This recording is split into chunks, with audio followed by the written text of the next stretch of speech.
Boa noite. Boa noite a todos. Boa noite, Gisele. Fiquei feliz de ver que você está trabalhando com a João e Maria, Gisele. Muito legal.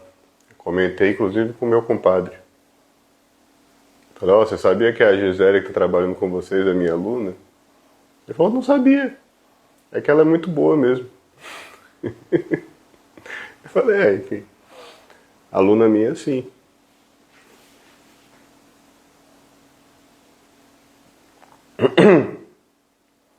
Boa noite, todos estão entrando.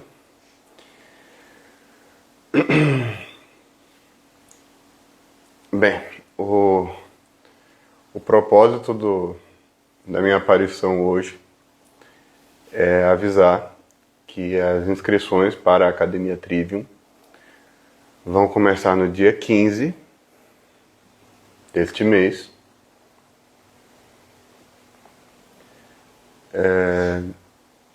Eu vou mandar aí para vocês no Instagram, eu vou divulgar uma página para vocês poderem se inscrever no dia 15, ok? Então fica registrado aí. Aqueles que já estão inscritos na Academia Trivium e que querem renovar a sua anuidade, já tem aí um tempinho que já podem fazer isso desde o começo do mês, né? Os que não viram ainda, é só entrar lá no meu site, fazer o login no painel do aluno, clicar lá na Academia Trivium como se você fosse assistir uma aula e vai aparecer um aviso grandão no começo da página, dizendo, tá na hora de renovar. E aí você pode clicar lá e renovar com um baita de um desconto, tá bom? Mas esse desconto só dura até o dia 15, então você tem 2 dias agora para fazer a renovação, se você ainda não fez, tá? Tô avisando logo. Ou seja, você tem dia 13 e 14, dia 15 acabou. Você tem 2 dias para fazer a renovação. Então quem ainda não tinha visto, corre lá e já ajeita a sua renovação, porque você vai ganhar um descontão, tá bom? Se deixar para fazer a inscrição depois do dia 15, aí você vai ter que pagar o valor inteiro. Certo? Então esses eram os 2 avisos. Aí agora a gente pode bater papo. Os avisos são a desculpa.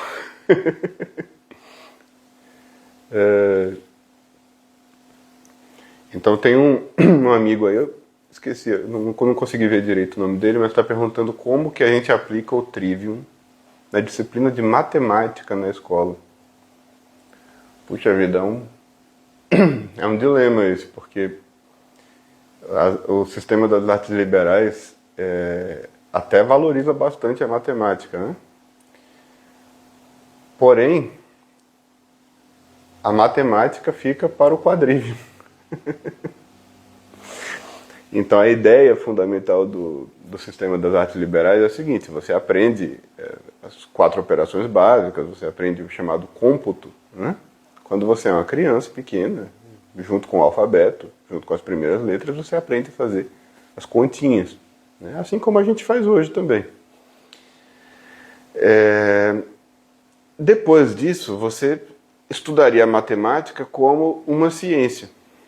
Inclusive, eles davam muito valor à matemática como ciência, porque diziam que era a ciência mais acessível que existia. Tem várias citações interessantes sobre matemática nos autores antigos e medievais. Hugo de São Vítor, por exemplo, diz que a matemática é a ciência mais fácil e, por isso, ela serve como uma porta de entrada para todas as outras ciências. É através dela que você entende como funciona uma ciência, para que você possa depois estudar as outras. Só que aí tem um problema, ela é a ciência mais fácil. Contudo, até para você chegar na ciência mais fácil, você precisa dominar o método das ciências. Essa expressão aí é do Aristóteles, foi aplicada posteriormente, né, ao sistema das artes liberais. O método das ciências corresponderia justamente ao trivium, que são as artes da linguagem e do pensamento, simultaneamente. Porque tem gente que fala assim, não, a gramática é para aprender a ler e escrever. Mas parece que não tem nada a ver com pensar, né? Só que o primeiro grau de pensamento é o raciocínio que usa palavras, né? O primeiro grau de raciocínio, o primeiro grau de silogismo que você faz é por meio de palavras, com todos os problemas que isso traz, né? Porque você pode cometer 1 milhão de sofismas pensando por meio de palavras, né? Mas é o primeiro grau de raciocínio que a gente tem. Então a gramática faz parte das artes do pensamento. Ela não existe linguagem sem pensamento, né? Não existe linguagem separada do pensamento. Então o trivium seria uma introdução às ciências, uma preparação para as ciências. Em outras palavras, você precisaria do trivium para estudar matemática. Aí a gente se pergunta, pô, mas como é que a gente estuda matemática hoje sem ter trivium nenhum? Eu digo, bom, estuda errado. O que a gente consegue fazer é aprender a fazer umas contas, mas a gente não entende o que está fazendo. E o propósito do estudo científico é você entender as coisas. E não você aprender uns procedimentos para conseguir a resposta certa e tirar 10. Né? Então o problema crucial é esse. O nosso sistema educacional, ele parte do princípio, isso desde o iluminismo, a gente herda isso do iluminismo, né, dos filósofos iluministas, eles partiam do princípio, eles acreditavam que se você simplesmente expusesse um conceito científico em palavras na frente de um estudante, isso deveria ser o suficiente para o estudante entender a verdade do conceito. Quer dizer, existe uma completa ignorância do processo epistêmico, né, do que a gente também pode abordar pelo lado da cognição, do processo cognitivo. Como é que o indivíduo chega a entender alguma coisa? Será que é automático? Né? Então, a educação iluminista não dá nenhuma atenção para isso. O processo pelo qual você chega a entender alguma coisa. É algo que é completamente ignorado. O sistema clássico praticamente só tratava disso. E esperava que você só fosse falar de ciência propriamente dita na universidade. Quer dizer, você ia ficar o período escolar todinho só se preocupando em preparar a inteligência para ela poder entender alguma coisa. E aí na universidade ela vai entender as coisas propriamente. Né? Então, essa é a diferença crucial do sistema. Né? A gente, de certa forma, parte do princípio de que a gente vai simplesmente pegar as crianças, colocar ali nas carteiras e falar as coisas e elas vão entender. Magicamente vai acontecer. Né? E tem gente que diz que acontece. Né? Tem um monte de pedagogos que dizem que isso, na sala de aula deles acontece. Eles falam as coisas e as crianças entendem tudo. Né? É aquela história da roupa nova do rei. Né? Só os inteligentes que conseguem perceber. Os burros não conseguem perceber que é isso que acontece. Né? A gente olha, vê que as crianças não estão aprendendo nada e diz, mas eu acho que o rei está nu. E daí eles dizem, não, é que você é muito burro e não percebeu ainda. É só você aplicar o meu método. Que aí as crianças vão entender tudo. Ok. Mas eu continuo achando, eu estou vendo aqui, eu continuo achando que elas não estão entendendo nada. Mas tudo bem, se o senhor diz, né? O senhor é que tem o diploma, o senhor é que tem o canudo. Né? Se o senhor diz, deve ser verdade.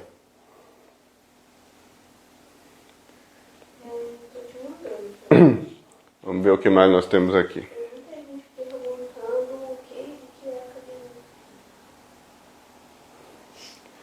Então, a Thalita perguntou como funciona a academia. A academia é um conjunto de conferências, vamos dizer assim. Né? É um seminário, é um ciclo de palestras curtas. As palestras duram entre 20 e 30 minutos e elas são sobre temas variados. Então, inicialmente, o nome inicial da academia era conferências, né? Por causa disso. O fio que une todas essas conferências é o interesse na formação intelectual, né, dentro da concepção da pedagogia tradicional do Ocidente, que é a pedagogia que tem origem lá na Grécia Antiga, né, pelo menos nas fontes escritas, né, e que vai se desenvolvendo em Roma e depois, durante a Idade Média, em vários países, com vários grandes doutores, até a gente chegar ali no período do Renascimento, né, em que a pedagogia começa a ser, essa pedagogia tradicional começa a ser desafiada por pontos de vista diversos. E ela vai gradualmente sendo dilacerada, né, até que surge uma outra era pedagógica, que é a era iluminista. Né? Por volta do século XVII e XVIII, o pensamento iluminista vai surgindo e ganhando vigência. Né? E aí essa pedagogia tradicional ela vai ser completamente abandonada, século a século. Né? Então o interesse é em abordar os problemas da formação intelectual sob a ótica dessa pedagogia e desses autores mais antigos. Né? E claro que isso envolve também, às vezes, a gente discutir as diferenças, né? Discutir o que hoje se pensa em termos de pedagogia e que não é compatível com aquilo que se pensava antes. Então, as conferências giram em torno, portanto, das 7 disciplinas liberais, embora até o momento nós estejamos circunscritos às 3 primeiras, né, as disciplinas do Trivium,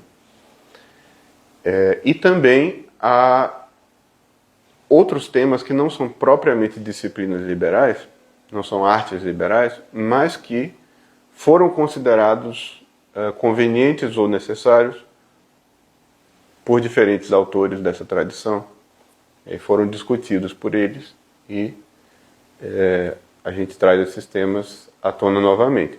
Por exemplo, no ano passado a gente abriu um módulo chamado Disciplina e Valores.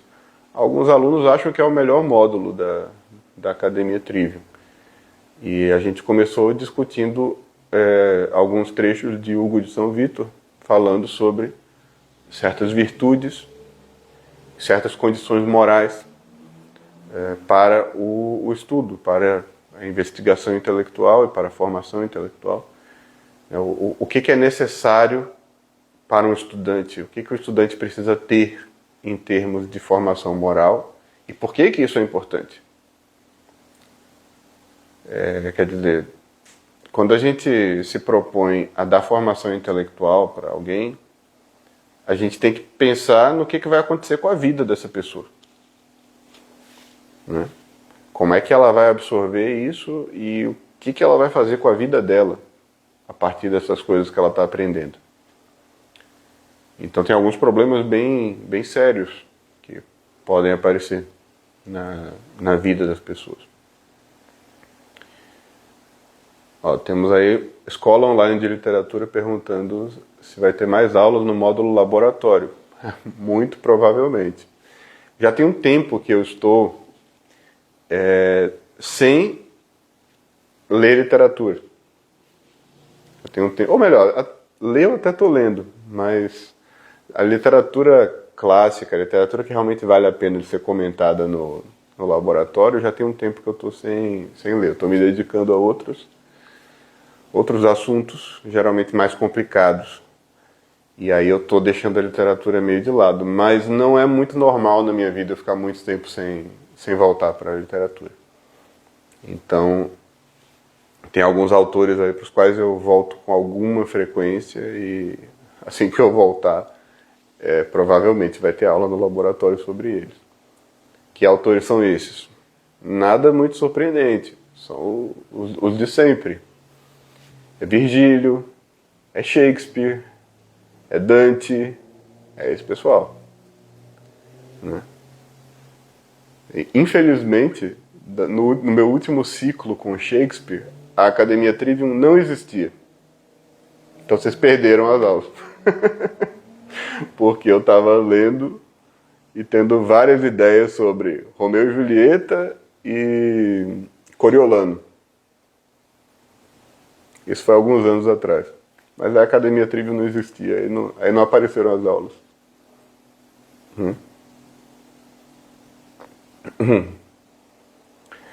O Felipe Coelho está comentando que a gente lê os textos dos pedagogos clássicos, que ele acha isso muito legal. E para mim não teria como ser de outro jeito. Primeiro porque eles são os pedagogos clássicos e a gente está falando de educação clássica, então a tradição clássica, então a gente tem que voltar para os pedagogos clássicos, né? Não tem por que fazer outra coisa. E o segundo motivo é que a gente para ler esses autores e tem uma riqueza realmente muito maior do que na maioria dos pedagogos mais recentes. E isso não é exatamente porque existe uma superioridade dos pedagogos antigos, porque as pessoas antigamente eram mais inteligentes. Mas é que a gente está falando de uma seleção dos melhores autores que existiram, que escreveram ao longo de mais de 1000 anos. Então, para aparecer um outro autor muito bom, você precisa de mais uns 2 séculos, né? É difícil, não aparece assim todo século, né? Um autor com o mesmo nível. Certo? Perguntando se vai ter o curso de latim. Jéssica Carol está perguntando, esse ano tem o bônus de ganhar o curso de latim? Todos os anos vai ter.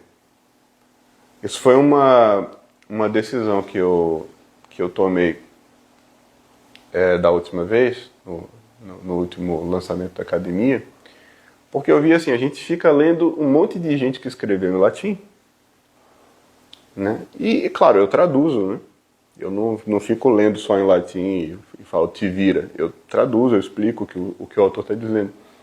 Mas é muito mais fácil acompanhar se você sabe latim, evidentemente.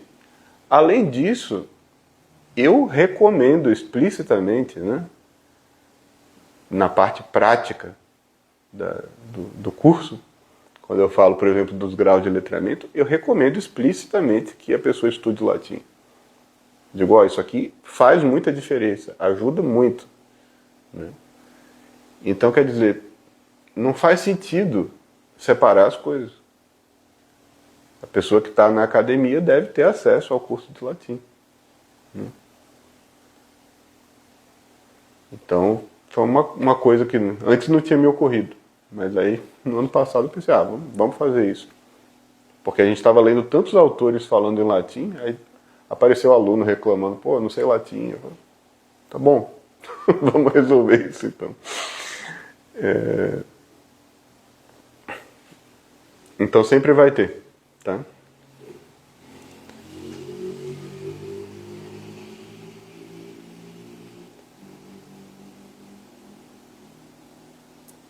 Como eu vejo a questão, o Diego Medeiros está perguntando como eu vejo a questão de dividir o trabalho pesado e o estudo.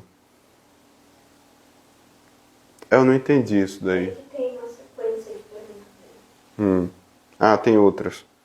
Porque minha preocupação é ter que estudar e me manter atualizado em medicina. Então você é um estudante de medicina ou é um médico. Porém, sei da importância do letramento para a vida como um todo.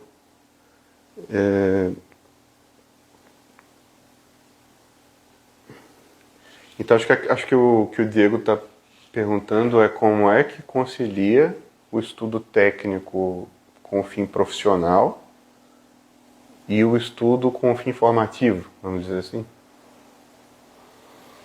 Acho que é isso, né? Olha, sobretudo quando eu era mais novo, né, teve pelo menos uns 10 anos aí de vida adulta em que, não sei se foram 10 anos, mas teve uns anos de vida adulta em que ninguém sabia quem eu era e eu estava estudando essas coisas das quais eu falo hoje, e no entanto eu tinha que trabalhar com alguma outra coisa. E como é que fazia?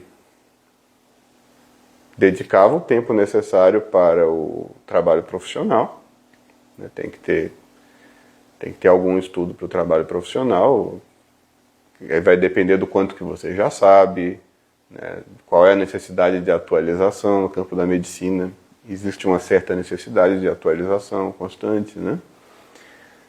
Vai depender de alguns fatores, mas você tem que fazer um cálculo aí, mais ou menos, de quanto tempo você precisa estudar só para o seu trabalho, né?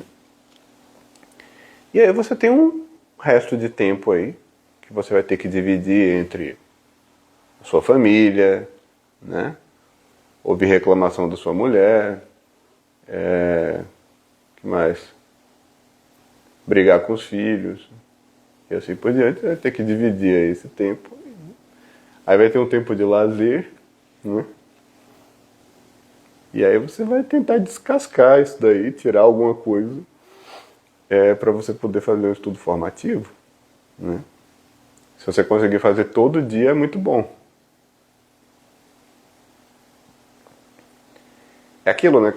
Algumas pessoas são naturalmente obsessivas, é o meu caso, né? Fica naturalmente obcecado pelo negócio, e daí você não consegue ficar sem estudar. Então você está trabalhando com uma coisa que não tem nada a ver, mas você fica obcecado por aquilo, tem que estudar. Eu lembro sempre que o poeta T.S. Eliot era bancário, né? Então eu fico pensando, você ia no banco e ia sacar dinheiro lá no caixa, né? Que não tinha caixa eletrônico. E aí você tinha aqui no guichê, e era o T.S. Eliot que estava lá dando dinheiro para você no guichê. Quanto que o senhor quer sacar? Não, eu quero saber meu saldo. Aí você perguntava pro T.S. Eliot. Aí de repente ele respondia, você chegava lá para sacar o dinheiro e ele respondia: April is the cruelest month.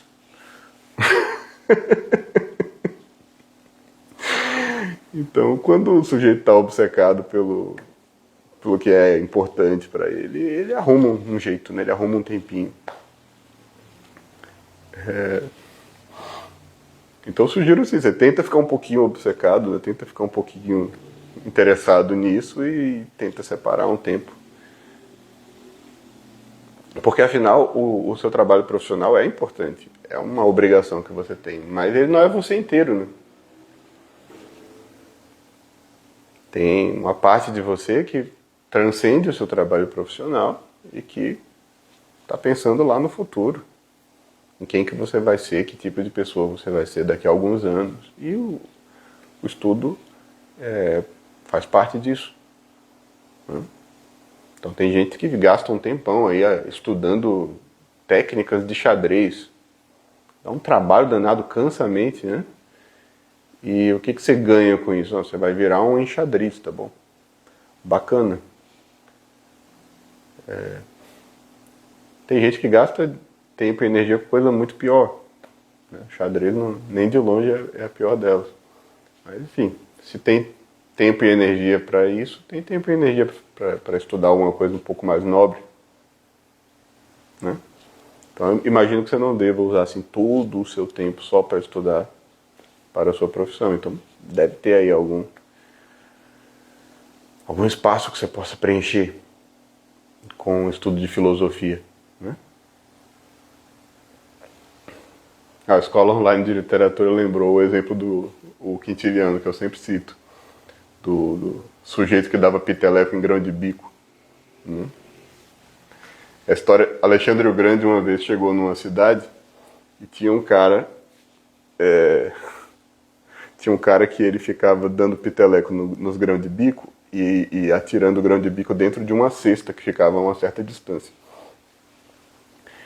E daí o Alexandre disse, bom, impressionante a técnica dele, né? Vamos dar um prêmio correspondente à dignidade da arte dele. Então, encheu uma cesta de grãos de bico e deu para o cara como recompensa pela sua arte. O quintiliano chama isso de mataiotechne. É uma arte idiota, uma técnica imbecil, não serve para nada, técnica de bobo. Então existem algumas coisas que dão trabalho danado, mas não servem para nada.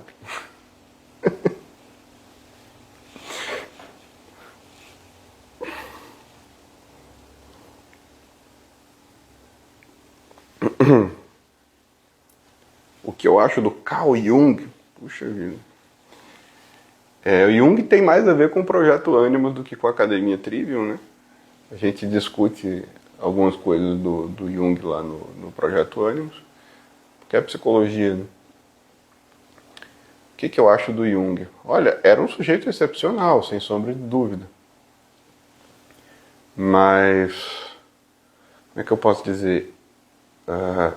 Quase sempre ele tem um motivo para estar interessado no assunto em que ele está interessado e para estar falando do que ele está falando. Mas, em geral, ele não consegue explicar direitinho o objeto no qual ele está interessado. Falta clareza ao Jung. Clareza, inclusive, mental. Né? Ele não sabe direito o que é que ele pensa e do que é que ele está falando. Mas sempre tem alguma coisa por trás do que ele está falando. Só que aí o problema crucial é o seguinte, você precisa... É como na história de Teseu e o Minotauro, certo? Você precisa conseguir organizar a sua cabeça melhor do que o Jung organizava a cabeça dele. Senão você se perde lá dentro. E aí você fica tão confuso quanto ele ou mais confuso do que ele. E aí você vai acabar acreditando em muita besteira. Certo? Então o Jung é fundamentalmente um autor que ele sempre percebe alguma coisa de valioso, mas ele se perde. Ele não consegue encontrar o caminho. Então ele é fundamentalmente uma pessoa assim, que tem um bom instinto, mas uma cabeça confusa. E talvez a gente possa dizer que os grandes psicólogos são todos assim. Isso pode ser uma característica. Tem muitos bons psicólogos que são assim. Eles têm um instinto bom, mas na hora de teorizar e de explicar o que é que está acontecendo, eles se perdem em alguma caraminhola e dali não volta mais. Né? Então, eu lembro uma vez quando eu estava, há muito tempo, quando eu comecei a estudar literatura, eu fui ler um autor chamado I.E. Richards, que é um crítico literário importante. E tem duas características no I.E. Richards. É um crítico inglês, né? Muito importante. Tem duas características nele. O primeiro é que ele é um grande crítico literário. O segundo é que ele é um dos piores teóricos que eu já li. Aí o sujeito fala abobrinha em cima de abobrinha quando ele resolve discutir teoria. Não fala nada com nada. Né? Aquela coisa assim, cada frase é um contrassenso, cada frase é autocontraditória. Então você lê um parágrafo dele, você diz, eu já li tanta bobagem que eu tenho bobagem para discutir o ano inteiro. Não preciso ler o resto do livro. Então muitas vezes isso acontece, o sujeito tem um excelente instinto como crítico literário, mas na hora que ele vai tentar explicar as coisas é só bobagem. Fala nada com nada.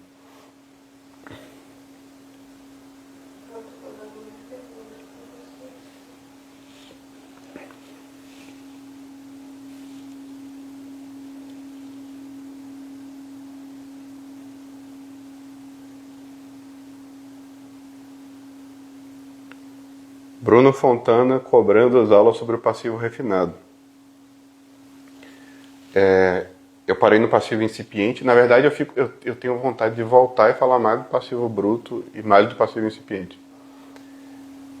Para eu poder dar aula sobre o passivo refinado, eu preciso de duas coisas. Eu preciso avançar no módulo de gramática e conseguir explicar para vocês o que é um nome e o que é um verbo. Porque até agora eu expliquei, só comecei a explicar o que é uma parte do discurso, né? Eu expliquei o que é um morfema, já expliquei o que é um fonema.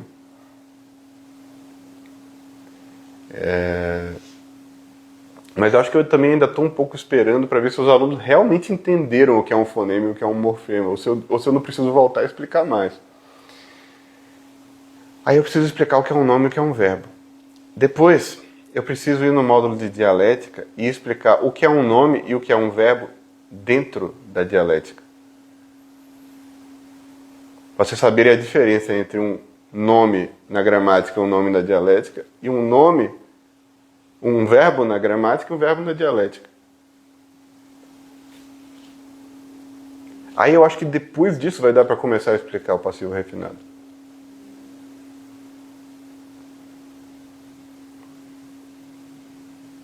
Certo?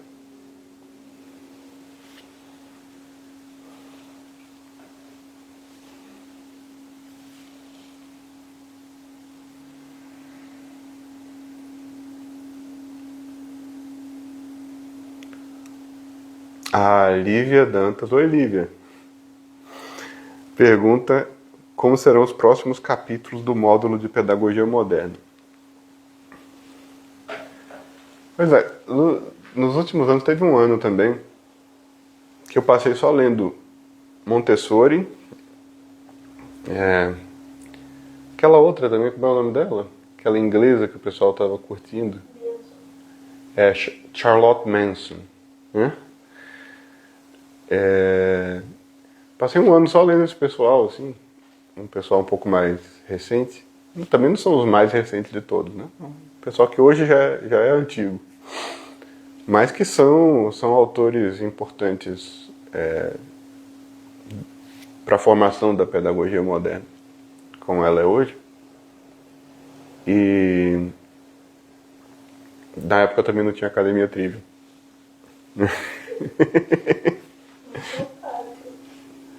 Tinha um Patreon, mas eu falei um pouco da Charlotte Manson lá no Patreon.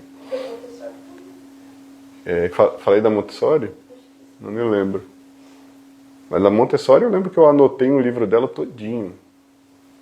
Xinguei pra caramba, coitado. O livro rasgou o livro, assim, de tanta força que eu escrevi algumas coisas. E não tinha Academia Trivium pra falar nada. Talvez tenha sido melhor assim, dar um tempo pra emoção baixar. Atualmente eu vou lá no módulo de Pedagogia Moderna quando eu percebo que alguma coisa precisa ser esclarecida, né? Então, o que tem acontecido é que eu tenho tido contato com os projetos de algumas pessoas, inclusive alguns alunos que estão abrindo escolas, e eu estou tendo contato com os conflitos de ideias que tem dentro das escolas, e as coisas que as pessoas querem fazer, as coisas que as pessoas acham que precisam fazer, né? E daí às vezes eu percebo que tem alguma coisa que precisa ser esclarecida. Então, por enquanto eu não estou indo no módulo de Pedagogia Moderna ler um livro inteiro, né?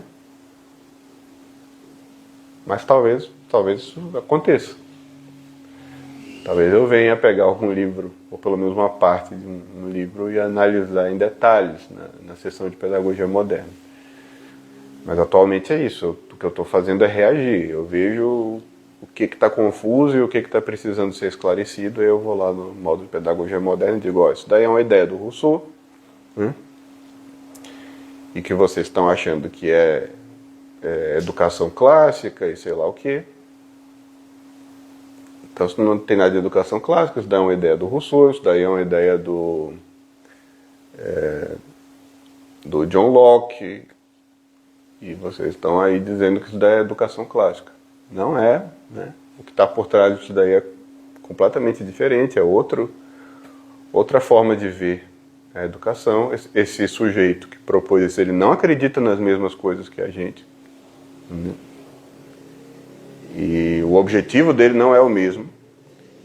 E se o nosso objetivo é o que a gente diz que é, não tem utilidade nenhuma a gente estar discutindo isso, querendo fazer isso com as pobres das crianças. Então, às vezes precisa esclarecer. Né? Foi assim que a gente chegou na questão do enciclopedismo. Né? O que eu observei é o seguinte, né? A gente tem um montão de escolas legais que estão aparecendo, mas as pessoas ainda têm muito apego à ideia de fazer as crianças memorizarem informações que elas não entendem. Então eu vou dizer, bom, de onde que vem isso? E a gente teve que criar o conceito de enciclopedismo.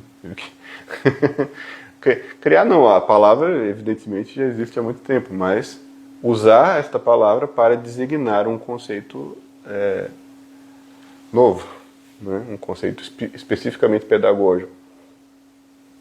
E a gente teve que fazer isso.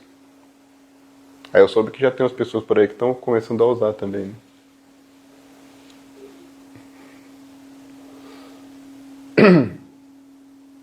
E o que mais? Tem mais aqui?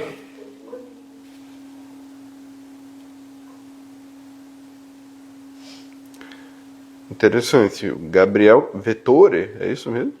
Oh, como bonito, mas eu às vezes tenho inveja desses nomes italianos, assim, Vettore. Pô. O Gabriel Vettore tá perguntando se eu sugiro alguma ordem para assistir às aulas da Academia Trivium. Provavelmente você devia começar pelas aulas introdutórias, né? Tem ali a introdução ao Trivium e ao sistema das artes liberais. Olá, voltou aí? Acho que a gente caiu.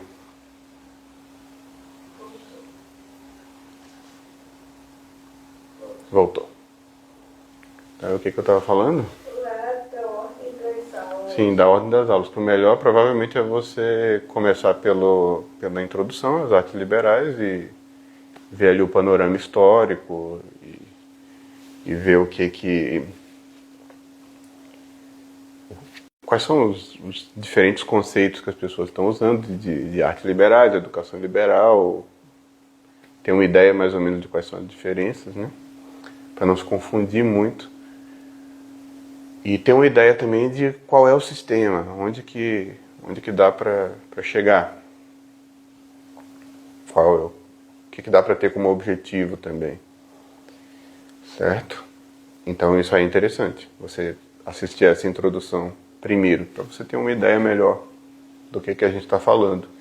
Depois disso, realmente é uma questão de preferência. Você pode começar pelo que te interessa mais, e você vai ver que às vezes eu estou dando aula sobre um assunto e eu falo, a gente discutiu esse negócio no outro módulo. E aí você de repente vai querer ir lá para outro módulo se inteirar. Né?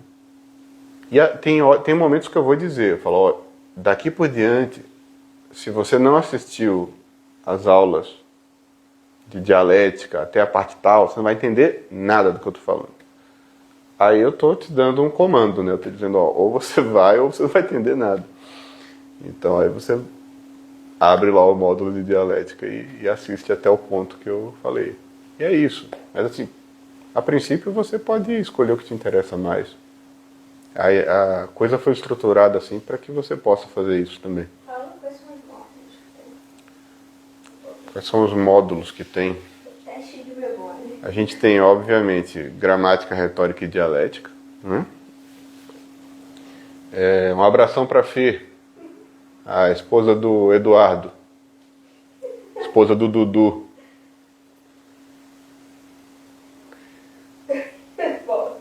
Gramática, retórica e dialética. Eu já falei também do módulo de disciplina e valores. Né? O que mais? Pedagogia. Pedagogia. Tem um módulo de pedagogia. É o pedagogia Pedagogia clássica, pedagogia moderna. Tem o grau de letramento. Qual é o módulo, qual é o nome do módulo em que a gente discutiu história da pedagogia e os graus de letramento? Falou de educação chinesa, qual foi o nome desse módulo? Pedagogia clássica. Pedagogia clássica. E aí tem um subtópico, que é grau de letramento. E aí tem um subtópico dentro da pedagogia clássica, que é graus de letramento, que é o quê? É a minha forma de explicar a pedagogia clássica. Então, tem isso, tem momentos em que eu vou dizer para você, ó, isso daqui é o jeito como eu penso. Isso aqui é o jeito como eu explico, certo? Eu não vou dizer que foi o Cícero que falou, não vou dizer que isso é uma parte integrante da tradição ocidental. Eu vou dizer, ó, isso é como eu interpreto, certo?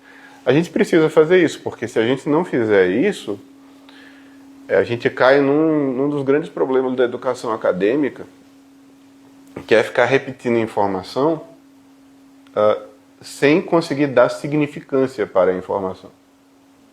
Para você poder dar alguma significância para a informação, você precisa alocar a informação em algum lugar mental, em alguma interpretação dos fatos.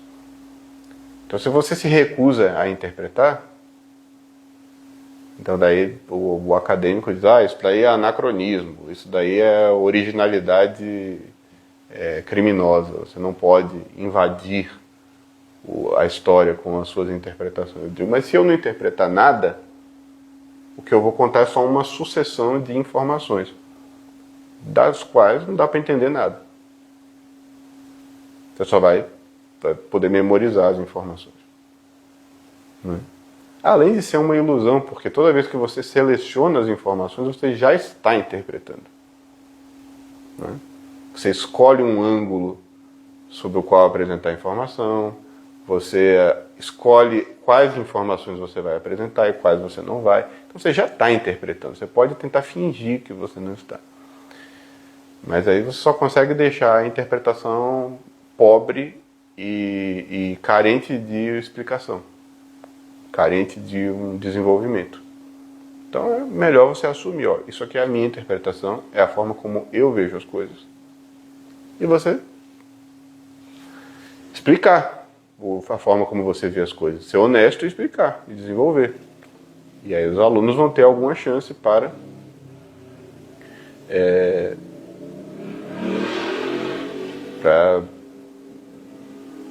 julgar se você está interpretando bem ou mal, para fazer perguntas, para levantar objeções, etc. Né? Mas se você não diz nada, aí realmente não tem como levantar objeção, porque você não disse nada. Se eu só listar informações, eu não estou dizendo nada. Né? Inclusive, isso é uma coisa que a gente vai estudar em dialética. Né? O que é necessário para você dizer alguma coisa? Porque tem o pessoal que acha que é só montar uma frase e disse alguma coisa. Não é verdade. Você pode montar milhões de frases que não estão dizendo nada. Né?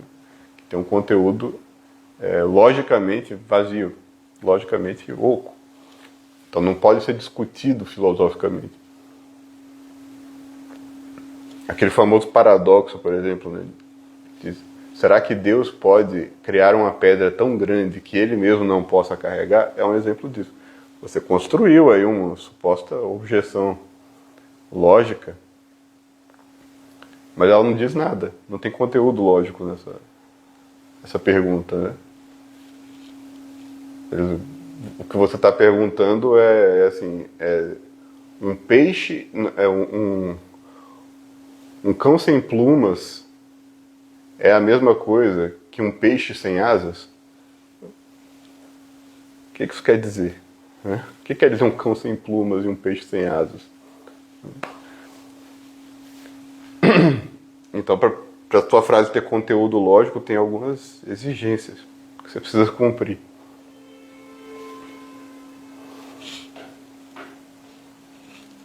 E aí, faltou algum módulo? Faltou, né? Provavelmente. Laboratório, evidentemente. Disciplina de valores eu mencionei. Eu passei o começo da live falando da disciplina de valores.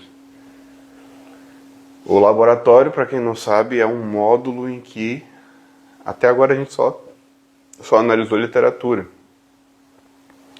Mas a ideia dele é analisar textos que possam servir como exemplo ou contra-exemplo de alguma coisa que foi discutida em aula nos módulos mais teóricos. Então, às vezes, dentro de um texto a gente encontra ali um problema, né, que fica mais claro, é como ver na prática. Por isso chama laboratório, é como você pegar ali a lupa, né, e olhar por dentro o que está acontecendo. Então a gente pode analisar a literatura para ver conceitos de gramática, para ver figuras de linguagem, para ver questões sobre o grau de letramento, porque quando a gente fala de interpretação literária dá para ver bastante coisa sobre o grau de letramento. A gente pode analisar retoricamente discursos de oradores. A gente pode analisar logicamente alguns problemas lógicos de textos lógicos e assim por diante.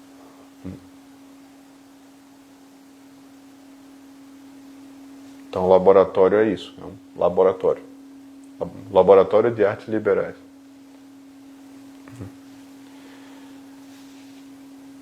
Deve ter algum módulo aí que eu esqueci.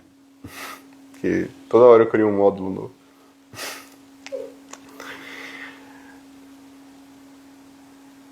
É isso? Bom, a gente já está aqui há 1 hora, né? Acho que já deu, então. Mandou o aniversário aí. Então, chegamos ao fim. Muito obrigado pela atenção de todos. Se vocês ainda tiverem alguma dúvida, a live vai ficar ali no feed, né? Vocês põem lá nos comentários que depois eu respondo. Nathan Martins está perguntando se eu prefiro beber cerveja ou chopp. Eu gosto das duas. Eu gosto muito de cerveja preta também. Cerveja preta tem um gosto peculiar. Então essa pergunta era importante, tinha que responder. E é isso aí, ficamos por aí. Feliz aniversário para o Matheus, meu aluno Matheus, muito querido. Tá assistindo aí, Matheus? Com todos os fakes. Tá usando uns 10 fakes para assistir essa live. Feliz aniversário, Matheus, e boa noite, Veríssimo. Boa noite para todo mundo. Fiquem com Deus.